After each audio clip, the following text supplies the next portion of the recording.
আমার এই channel Bengali নিমেষে তোমাদের সকলকে স্বাগতম। আশা করি সকলে ভালো আছো এবং সকলে এই লকডাউনের সময় মনোযোগ সহকারে পড়াশোনা করছো বাড়িতে বসেই। তো আমি এর আগে যে সমস্ত ভিডিওগুলো বানিয়েছি তো সেগুলো আশা করি তোমরা মন দিয়ে দেখেছো। কোনো রকম বুঝতে কোথাও অসুবিধা হয় তো অবশ্যই আমাকে তোমরা কমেন্ট করে জানাবে। তো ভিডিওটা শুরু করার আগে অবশ্যই আমার এই চ্যানেলটিকে সাবস্ক্রাইব করবে, লাইক দিবে, অবশ্যই কমেন্ট করবে। কারণ তোমরা যদি আমাকে কমেন্ট করে তোমাদের সমস্যাটা জানাও তাহলে আমি খুব ভালো করে তোমাদেরকে এই ব্যাপারটা বোঝাতে পারবো। তো আজকে আমরা যে ব্যাপারটি একদম আলোচনা করব প্রথমেই, সেটা হচ্ছে loss of returns to scale. Loss of returns to scale বা উৎপাদনের মাত্রার বিধি বা নিয়ম। একটা জিনিস ভাবো, আমরা যখন উৎপাদন প্রসেস করি, মানে একটা উৎপাদক যখন বিভিন্ন উপাদান নিয়ে উৎপাদন কার্য শুরু করে, তো আমরা যে পরিমাণ উপাদান দেবো সেই পরিমাণই যদি উৎপাদন পাই তাহলে কি আমাদের কোনো লাভ হবে? বা লাভ হলে সেটা কি ভালো লাগবে? তো আমরা সবসময় চাই যে আমরা যা দেবো তার বদলে যেটা পাবো সেটা যেন বেশি হয়, সবসময় যেন বেশি পাই। মানে এটা বাস্তববাদী একজন রেশনাল লোক বা একজন যে চালাক চতুর লোক, সে সবসময় এটাই চাইবে যে আমি যা দেবো তার থেকে আমি যদি বেশি পাই তাহলেই আমার কাছে জিনিসটা লাভনীয় হবে এবং সেই কাজটা করতে আমি আরো উৎসাহ পাবো। তো এই যে প্রোডাকশন প্রসেস, প্রোডাকশনে আমরা জানি Q is a function of জমি, শ্রম, মূল্য, অর্গানাইজেশন। এই যে চারটে উপাদান নিয়ে একটা উৎপাদন কার্য শুরু হয়েছে, তো এই চারটে উপাদানকে দিয়ে আমরা একটা প্রোডাকশন পাই। যে কোনো যাই তুমি প্রোডাকশন করবো মনে করো সেটা পাবে। তো এই প্রোডাকশন প্রসেসে আমি তো দেবো যা যা, উৎপাদন কি সেইভাবেই হবে? মানে আমি যদি এই উপাদানগুলোকে ডবল করে দিই তাহলে কি উৎপাদন ডবল হবে, নাকি উৎপাদন ডবলের থেকে কম হবে, অথবা উৎপাদন যা দিচ্ছি সেই হারে হবে? তো সেইটা নিয়ে আজকে আলোচ্য বিষয়, যে উৎপাদনের মাত্রার বিধি বা নিয়ম। কি বলা হচ্ছে এখানে, যে যখন উৎপাদনের সবকটি উপাদানকে একসঙ্গে একই হারে পরিবর্তন করা হয় তখন বলা হয় উৎপাদনের মাত্রার পরিবর্তন হল। এখন এই উৎপাদনের মাত্রা যদি এগুলোকে ডবল করি এটা ডবল হতে পারে, যদি এগুলোকে ডবল করি এটা ডবলের থেকে কম হতে পারে, যদি এগুলোকে ডবল করি এটা ডবলের থেকে বেশি হতে পারে। অর্থাৎ পরিবর্তনের সঙ্গে উপাদান মাত্রা বৃদ্ধির প্রতিদান বলতে আমরা উপাদানের মাত্রা পরিবর্তনের সঙ্গে উৎপাদনের পরিমাণের বৃদ্ধির প্রতিদান আমাদের তিন ধরনের থাকে। এই তিন ধরনটা কি কি? সমহার মাত্রা বৃদ্ধির প্রতিদান, এটা কি বলা ইংরেজিতে কনস্ট্যান্ট টু স্কেল। দু নম্বর কি ক্রমবর্ধমান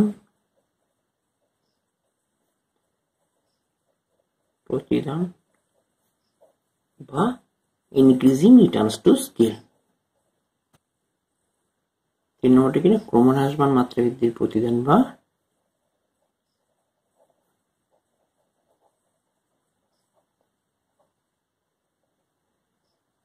স্কেল। এই হলো আমাদের তিনটে মাত্রা বৃদ্ধির প্রতিদান। প্রত্যেকটা বৃদ্ধিকে আলোচনা করব। তো প্রথমটা হচ্ছে, এক নম্বর হচ্ছে কি সমহার মাত্রা বৃদ্ধির প্রতিদান। সমহার মাত্রা বৃদ্ধির প্রতিদান কাকে বলে না, উৎপাদনের সকল উপাদানকে একটি নির্দিষ্ট অনুপাতে বৃদ্ধি করার ফলে যদি উৎপাদনের পরিমাণও যদি সেই একই হারে বাড়ে তাহলে তাকে সমহার বলে। একটা সিম্পল উদাহরণ দিচ্ছি, সাপোজ কিউ ইজ একটা production function, is a function of production function. এটাকে আমি ইকুয়েশনে লিখে ধরে নিচ্ছি Q is a function of, ইকুয়েশনের সমীকরণ আকারে লিখছি যে 4k plus 5l equals to Q. তাহলে এবার আমরা যদি এখানে কে সমান 1, এল সমান 2 বসাই তাহলে এখান থেকে কি পেতে পারি, কিউ সমান কত পাবো? কিউ সমান হবে কে 4 into 1 প্লাস 5 into 2 সমান 4 একে 4 আর 5 দুগুণে 10, তাহলে 14। এই হলো আমাদের একটা ইকুয়েশন। এবার আমি বলছি যখন উপাদানকে একটি নির্দিষ্ট অনুপাতে বৃদ্ধি করা হয়, উপাদানকে আমি ডবল করে দিচ্ছি। এবার এখান থেকে কে এবার এখানে বসাচ্ছি, এখন কে কে ডবল করছি 2 আর এল কে ডবল করছি 4, বসালে পাই 4 ইন্টু এল কে সমান 2 প্লাস 5 ইন্টু এল সমান 4, তাহলে 4 দুগুণা 8 আর 5 4 20, 28। দেখো এখানে এল কে 1 থেকে 2 করেছি, এল কে 2 থেকে 4 করেছি, উৎপাদন হচ্ছিল 14, এখন উৎপাদন হচ্ছে 28। অর্থাৎ উপাদানকে ডবল করার সঙ্গে সঙ্গে যদি উৎপাদনের পরিমাণও ডবল হয় তাহলে সেটাকে বলবো আমরা সমহার প্রতিদান বিধি। এটাই হলো সমহার প্রতিদান বিধি। তো এরপরে যেটা হবে সেটা হচ্ছে ক্রমবর্ধমান মাত্রা বৃদ্ধির প্রতিদান। ক্রমবর্ধমান মাত্রা বৃদ্ধির প্রতিদানে কি বলা হচ্ছে না, উৎপাদনের সকল উপাদানকে, this Q is a function of N, L, K and O, উৎপাদনের সকল উপাদানকে যদি একই পরিমাণে বৃদ্ধি করার ফলে যদি উৎপাদনের পরিমাণ উপাদানের থেকে বেশি হারে বৃদ্ধি পায়, মানে এগুলো আমরা যে হারে বৃদ্ধি করব কিউ যদি তার থেকে বেশি হারে বৃদ্ধি পায় তাকে বলা হবে ক্রমবর্ধমান প্রতিদানের বিধি। এটা একটা সহজ উদাহরণ দিই। এখানে দেখো এখানে ইকুয়েশনটা ছিল এরকম, এবার এখানে আমরা যেটা করব সেটা হচ্ছে এখানে suppose Q is a function of K and L, এইটার ইকুয়েশনাল ফর্ম হচ্ছে কে ইন্টু এল। এবার ধরো আমি প্রথমে কি বসিয়েছিলাম K equals to 1, L equals to 2, তাহলে এখানে যদি কে এর মান 1 বসাই আর এল এর মান 2 বসাই তাহলে কিউ সমান কত বেরোবে 2। এখন যদি আমি এটাকে দুটোকে ডবল করি, এখন যদি কে এর মান এটা বসাই, কে এর মান 2, এখান থেকে যদি কে এর মান 2 বসাই আর এল এর মান 4 বসাই তাহলে এখান থেকে বেরোবে আমার 8। তাহলে দেখো উপাদানের পরিমাণকে যদি আমি ডবল করে দিই তাহলে উৎপাদনের পরিমাণ অনেক গুণ বাড়ছে। এখানে 2 ছিল, এখানে 8 হয়ে গেছে, মানে প্রায় 4 গুণ বেড়েছে। তো এই বৃদ্ধিটাকেই বলা হয় ক্রমবর্ধমান মাত্রা বৃদ্ধির প্রতিদান। একটা জিনিস বলি, এখানে এর সঙ্গে কষ্টের একটা সম্পর্ক আছে। যখন আমরা উপাদানকে যে হারে বাড়াবো উৎপাদন যদি তার থেকে বাড়ে, মানে আমি যা পরিমাণ খরচা করছি সেই খরচা থেকে উৎপাদন বেশি পাচ্ছি, তার মানে কি মোট খরচাটা টোটাল কস্টটাতে আমি বেশি উৎপাদন পাচ্ছি, মানে কিউটা বেশি পাচ্ছি। তার মানে এটাকে বলা যেতে পারে average cost, total cost divided by total output equals to average cost. তাহলে কিউটা আমার বেশি করে বাড়ছে, যা কস্ট বাড়ছে তার থেকে। কস্ট যে হারে বাড়ছে কিউটা তার থেকে বেশি করে বাড়ছে, তার মানে কি এই হোলটা এই পুরো ব্যাপারটাকে কমিয়ে দিচ্ছে, আলটিমেটলি এসি কমছে।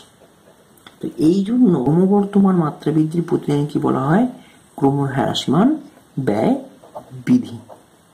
আমরা যখন ব্যয় পড়বো তখন এটা আরো একটু ডিটেলসে বলবো, জাস্ট এটুকুনি জেনে রাখতে হবে যেহেতু এখানে যা ইনপুট দিচ্ছে আউটপুট তার থেকে বেশি হচ্ছে সেহেতু আমার খরচা এখানে কম হচ্ছে। ক্রমহ্রাসমান মাত্রা বৃদ্ধির প্রতিদান।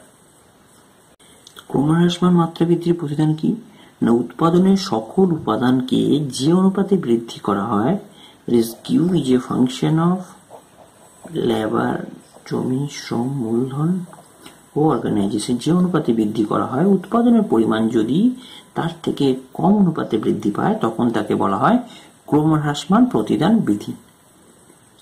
অর্থাৎ আমি যে হারে উৎপাদনের উপাদানকে বাড়াবো উৎপাদন তার থেকে কম হারে বৃদ্ধি পাবে। এটা একটা ইকুয়েশন দিই, suppose Q is a function of K and L. এবার যদি এর ম্যাথামেটিক্যাল ইকুয়েশনটা যদি হয় √k প্লাস √l, এবার আমি দেবো সেখানে এবার মানগুলো বসাবো, k সমান 1, l সমান 2। এখানে যদি k সমান 1 বসাই, এখানে সমান √k সমান যদি 1 বসাই প্লাস √l সমান যদি 2 বসাই তাহলে এখান থেকে আমি কি পাবো।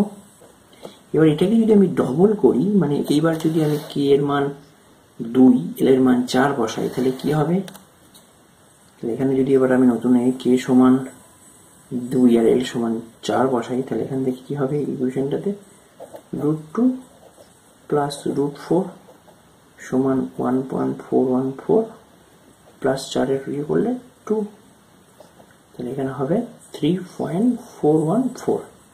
দেখো এখানে হলো 3.414। দেখো এখানে ডবল করছি আমি কে এর মানকে 2, কে আগে ছিল এখানে কে সমান ছিল 1, এল সমান ছিল 2, কে ডবল করেছি, এল কেও ডবল করেছি, এখানে আউটপুট হয়েছে 2.414, কিন্তু এখানে আউটপুট হলো 3.414। তাহলে এখান থেকে একটা জিনিস এখানে আমি বেশি বেশি করে দিচ্ছি ঠিকই, কিন্তু কম কম পাচ্ছি। তাহলে এবার একটা জিনিস বলে, এবার এখানে যদি আমি অ্যাভারেজ কস্টকে ক্যালকুলেশন করি, অ্যাভারেজ কস্ট সমান কি টোটাল কস্ট বাই, এখন এখানে কি হচ্ছে উপাদানকে বেশি বেশি করে দিচ্ছি, মানে কস্ট আমার যা বাড়ছে আউটপুট সেই হারে বাড়ছে না, আউটপুট কম কম বাড়ছে। তাহলে এটা বেশি বাড়ছে, এটা কম বাড়ছে, তাহলে এই টোটাল ব্যাপারটা বেশি বাড়ছে, তাহলে অ্যাভারেজ কস্ট বাড়ছে। অ্যাভারেজ কস্ট বাড়ছে মানে আমার আগে যে খরচা হতো তার থেকে এখন বেশি খরচা হচ্ছে। ওই জন্য এটাকে ক্রমহ্রাসমান বিধি কি বলা হয়, ক্রমবর্ধমান ব্যয় বিধি। ওকে, তো তোমরা এটা মন দিয়ে দেখো ভিডিওটা। যদি কোনো অসুবিধা হয় অবশ্যই আমাকে কমেন্ট করে জানাবে। আর অবশ্যই হ্যাঁ একটা কথা, যে চ্যানেলটাকে অবশ্যই সাবস্ক্রাইব করবে, বন্ধুদের সঙ্গে শেয়ার করবে। আর সকলে ভালো থেকো। Thank you for watching this video.